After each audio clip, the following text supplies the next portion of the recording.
Hey guys, today we're going to take a look at Perfect Dark on the Nintendo 64. Of course, this is a game made by the one and only Rareware, and was the spiritual successor to a little game called GoldenEye. And honestly, for all intents and purposes, is just as good. I know some people actually consider it to be even superior. So definitely a very fun game, regardless of what your stance is. But a little word to the wise about importers. This right here, as you can see by the rating, is the American version of the game. Now, if you have a PAL N64 like me and you want to play it with an adapter, you can't, basically. For whatever reason, I think it's something to do with the expansion pack, as you can see over here. This game cannot be, what would you say, not emulated, but you can't play it on a PAL system with an adapter. It just will not run, and it can actually cause significant harm to your own N64 universal adapter. So, don't recommend it. But anyway, on front here, of course, we've got our main character, Joanna Dark, looking very menacing on the front cover. It's very minimalist, but also very striking. Quite a good CG render. And on the side, pretty much everywhere, we just have the game's logo. Oh, on this side we have Joanna's eye again. And up there. On the back we have some screenshots showing off the fairly good graphics for the N64. Honestly, this is one of the much nicer looking N64 games that you would find. Probably partly due to the expansion pack, but yeah, the textures were actually pretty good. Of course, we have a big thing about expansion pack information, and this is one of the only games that required the expansion pack. There aren't many of them, but as you can see, you can play multiplayer challenges, 1 to 2 player multiplayer combat simulator, and have up to 8 simulants without the expansion pack. But with the expansion pack, you can do everything, and that includes playing the campaign, playing it cooperatively, a lot of stuff like that. So you really don't want to get this game unless you have an N64 expansion pack. And yeah, aside from that, just step into the dark. As Carrington Institute's most promising new agent, Joanna Dark must uncover the truth behind the Datadyne Corporation's recent technological breakthroughs. Breakthroughs which could have serious consequences for mankind. So yes. And of course, a big thing that it touted was its co-op mode, which was fairly unique at the time. And actually, when I think about it, it still is pretty unique.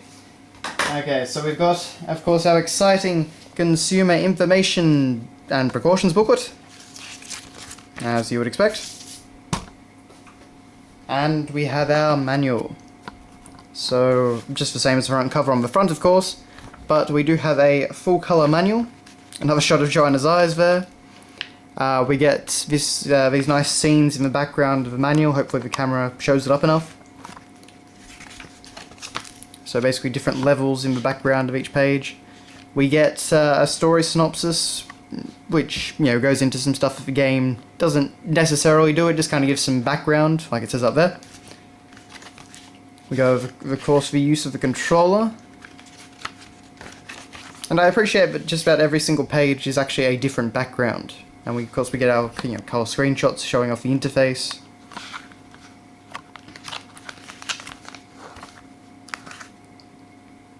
Tells you what all the different features and whether or not you need the expansion pack.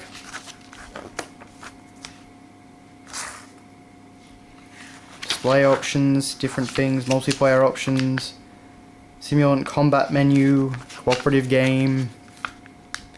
Then we get a list of weapons, so Falcon 2 automatic pistol, laptop gun, AR-34, stuff like that. Would be kind of nice if I actually gave pictures of what each thing is, but not a big deal. And then we get key personnel, so basically a list of all the different characters. So there's Joanna Dark, Jonathan, Daniel Carrington, and on the Datadyne side of things we have Cassandra DeVries, or however you actually pronounce that.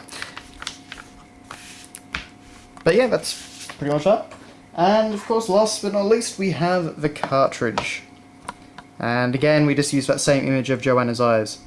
I believe in Japan, the image that they used on the cartridge in the box and everything like that was some sort of actress like lying seductively in the costume or something like that. It was very different.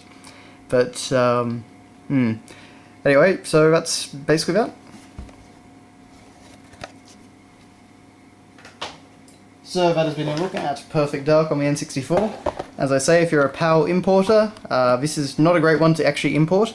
It's basically the only game, just about anyway, that can't be played with Universal Adapter, but yeah, it's a really odd case with that.